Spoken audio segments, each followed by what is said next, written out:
Alright, hello YouTube.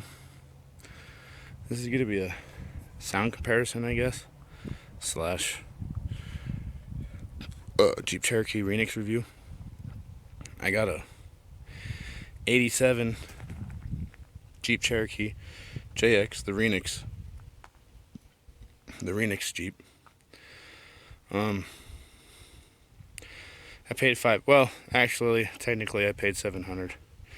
This one, the one that I have now, I traded across for this one up there. It's an 87 also, but it's all basic. It's got an automatic. This one's got that freaking puke goat, the Pergorot, however you want to pronounce it, 5-speed transmission.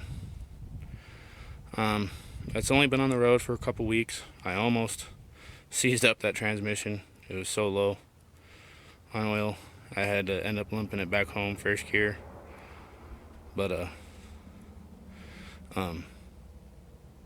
there's been a lot of ups and downs about these so far since I refreshed the transmission and changed all the boxes, which I did to begin with, except for the transmission, just because I couldn't figure out which one it was. I never owned a Jeep before. It's my first Jeep. I've had a lot of different vehicles. This is the first Jeep I've ever had. And tell you what, these transmissions, if you never had to work on them, are actually really nice. I like it. A lot of people say that they're too high geared for off-road, but you put it in 4-low, that thing will fucking just creep anywhere. You can walk faster than it moves. So, but it is tall geared. You can go 65 down the interstate with these. I think these are 31s. I can't remember. It's got a 3-inch lift that came with it. But I can go 65 down the interstate and only be doing about 1900 RPM. And it's got the Dana 35 rear end, Dana 30 front end. But anyway, no, I wanted to show you guys the sound. I'm not going to do it before, because if any of you have the 406 cylinder, you know what it sounds like. This one actually didn't have the catalytic converter. Someone had cut it out already. And no computer codes or nothing. When I first started working on it, I had a bunch of codes and stuff, but that was because everything was so corroded. This Jeep had sat for 2 years. The guy, the fuel pump went out, and he let it sit and was going to work on it, never did, and decided he got a different vehicle and decided he wanted to sell this one. Sold it for $500 to my friend, and I wanted this one, and she didn't want it because it was a manual transmission. So I found that one over there. I bought it for $700. It's got the manual, or the automatic. I'm in the process of fixing it up for her. So I was fixing this for her. Now this is mine / my girlfriend's ride. I had to get it up and running first, so we each had a vehicle. And if you guys watch any of my other vehicles, there's a good old Ford 302 I made one video about with the throttle positioning sensor, which I got a new one coming for this because this one's crapped out along with the IAC, I believe. But I'm really surprised performance-wise, the power out of these 6 cylinders. I always thought they were kind of junk watching videos and stuff, but having one firsthand, the motor runs really good in this one. I've gone through quite a lot. Like I said, I changed all the oils and whatnot.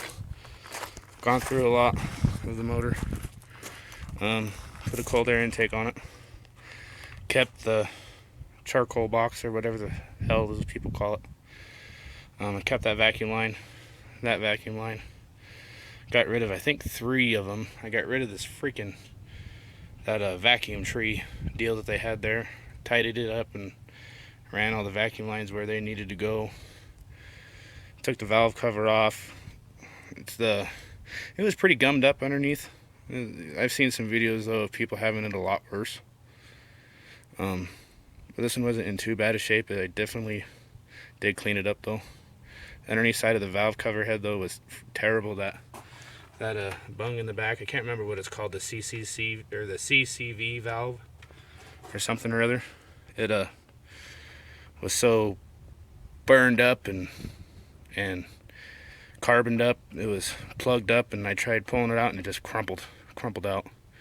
And them little divider, whatever them little deals are on the inside of the valve covers, they were just plugged up, gummed up, full of stuff, and cleaned it, painted it. I like to paint stuff when it's apart. Makes it look clean and helps keep it clean afterward. degreased a lot of stuff, put a new cap and rotor, plugs and wires, and I've been steadily taking all the plugs apart and cleaning them, and stuff has been working. Like my passenger side window hasn't started working until today. I took excuse me, I took all the relays underneath that lid there because I've been trying to get my AC to work. The guy said it worked fine. I don't know if it's still the old system. It's got the new fitting styles. So if you know, if that means that it's been retrofitted or whatever, updated. If that means it has, will someone let me know? I can't quite find a whole lot of information on that. Or if they use that system with R12 too. I don't think they do. They use the screw and stuff for the R12 if I do remember right, but I'm not sure. I'm not that inclined on AC. That Ford was the first vehicle I've ever owned that had AC. Even my 03 Cummins, it didn't have AC when I got it, and it still don't have AC. I was a very firm believer not having it. I mostly drove old Chevys and stuff like that, and if it had that, that was the first thing to go. Whatever was not needed went. But I'm kind of going to something more luxury. I'm tired of being hot and sweaty all the time. So if anyone has any information about these, I did where you take this. Where's it at here? Let me see if I can show you guys here. You're not gonna be able to see it because of the sun. Anyway, on the condenser, evaporator, whatever the hell that plug, I jumped the plug and the AC kicked on. So if that means that kicked on, can I run that?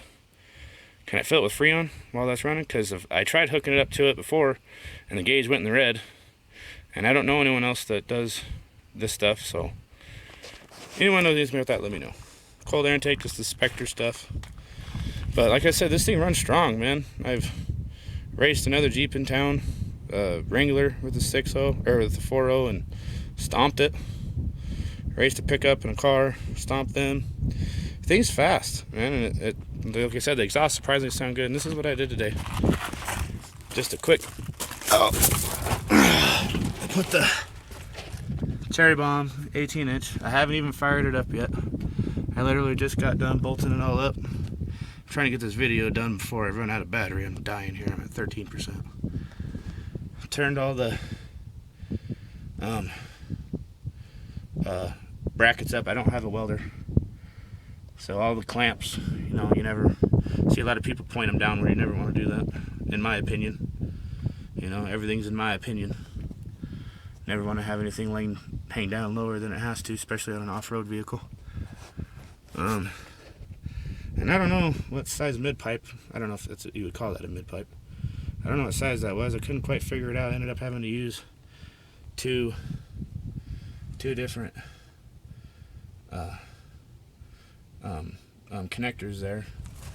Only had to use one because it seemed like after the muffler that was on there, it was a standard size again, all the way to the end. But anyway, let's hear her. See what she sounds like. Like I said, I haven't even fired it up yet. Got a freaking mess going on here.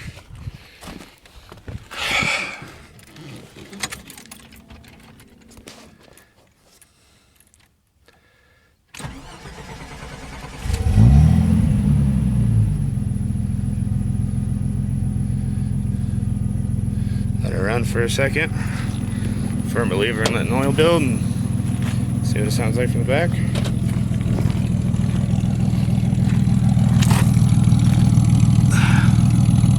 Nice little rumble. I'm pleased so far. I got a saying, if it ain't loud, it ain't right. Got a throw-out bearing going out too. If you hear that, that's what that noise is.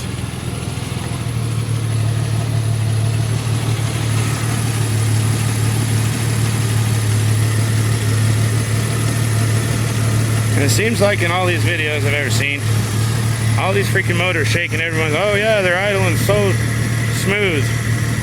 Which this is about I've got to apply it a little bit smoother than that, but I did have the battery apart, so it's probably relearning everything.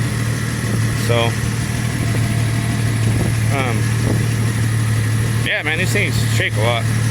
I don't know, actually, I was looking at it, I might need some new motor mounts. They bounce around in the motor mount pretty good, so I don't know what the tolerances are on that, what it should be. If anyone know anything about that too, let me know. Let's give her a couple revs here.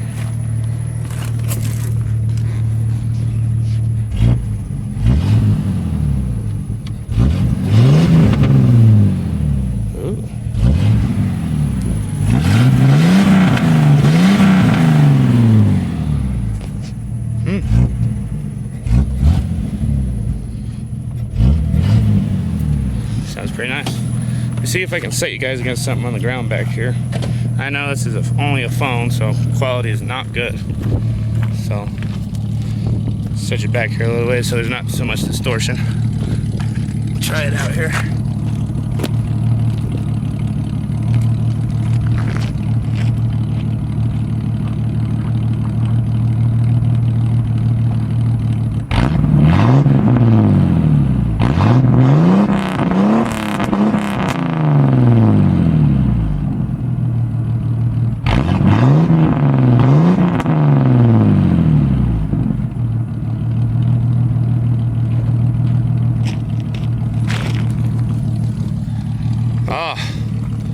Sounds good. That was damn near red line.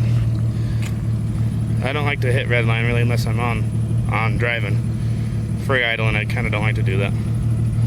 Anyway, if you guys have any questions, I've been doing quite a bit of reading, and you guys want to let me know anything too if you've seen that's not right or whatever, please let me know. Thanks. Hope you guys enjoy the video. Comment, do whatever. Thank you.